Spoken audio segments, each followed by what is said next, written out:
नमस्कार दोस्तों, स्वागत है आप सभी को हमारे YouTube चैनल में। तो दोस्तों, ये कहानी शुरू होता है बिल्ली की पंचतंत्र कहानी से। एक जंगल के विशाल वृक्ष के तने में एक खोल के अंदर कपिचल नाम का तीतर रहता था। एक दिन वो तीतर अपने साथियों के साथ बहुत दूर खेत में धान की नई नई कोपले खाने चला गया। बहुत रात बीतने के बाद उस वृक्ष के खाली पेड़ के खोल में सिंघो नाम का खरगोश घुस आया और वहीं रहने लगा। कुछ दिन बाद कपिचल तीतर अचानक ही आ गया। धान की नई नई कोपले खाने के बाद वो खूब मोटा ताजा हो गया था। अपनी खोल में आने के बाद उसने देखा कि वहाँ एक खरगोश बैठा है। उसने खरगोश को अपनी जगह खाली करने को कहा, लेकिन खरगोश भी तीखी स्वभाव का था। अब खरगोश बोला, ये घर तेरा नहीं है। पापी, कूप, तालाब और वृक्ष का घर का यही नियम है कि जो भी उसमें बसर कर ले उसका ही घर हो जाता है। लेकिन तभी खरगोश बोलता है, घर केवल मनुष्य के लिए होता है, पक्षियों के लिए नहीं। उसके बाद तीतर और खरगोश का झगड़ा बढ़ता गया। अंत में कपिचल ने किसी भी तीसरे पंच से सहायक निर्माण करने की बात की। उनकी लड़ाई और समझौते की बातचीत को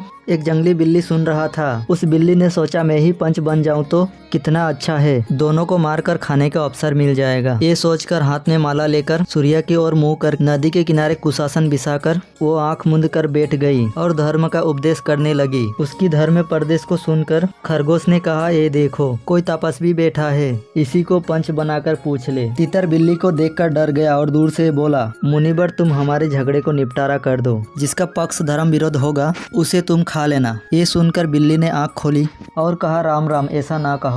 मैंने हिंसा का नारा की मांग छोड़ दिया है। अंत में धर्म विरोधी पक्षी की भी हिंसा नहीं मांगी। हाँ, निर्णय करना तुम्हारा मुझे स्वीकार है, किंतु मैं पास आकर अपनी बात कहो। वृद्ध हूँ, दूर से तुम्हारी बात नहीं सुन सकती। लेकिन तभी बिल्ली की बात पर दोनों को विश्वास हो गया और दोनों ने उसे पंच मान लिया और उसके पास आ गए और उस बिल्ली ने भी झपटा मारकर दोनों को एक साथ ही पंजे में दबोच लिया। आखिर इस कहानी से क्या सीख मिली हमें?